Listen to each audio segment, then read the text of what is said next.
কত টাকার হেরোইন ধরলেন, কজনকে অ্যারেস্ট করলেন? আমরা একজন অ্যারেস্ট করেছি, ওর নাম হচ্ছে শেখ আব্দুল কাদের, ওর বাড়ি হচ্ছে মঙ্গলকোট থানার আন্ডারে। 2 কেজি সামথিং আমরা নার্কোটিক আর্টিকেল সিজার করেছি ওর কাছ থেকে। কালকে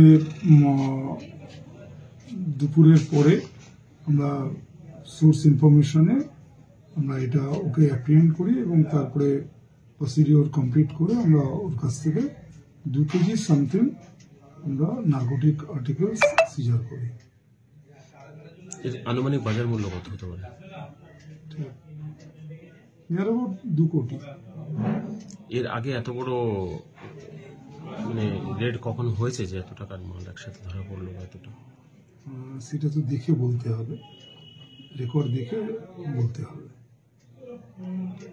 কোথায় নিয়ে যাচ্ছিল বা কার কাছে বিক্রি করার জন্য কিছু বলেছে? ওটা তো পার্ট অফ ইনভেস্টিগেশন, ওটা বলেছে এবং সেই অনুযায়ী আমাদের রেডও চলছে।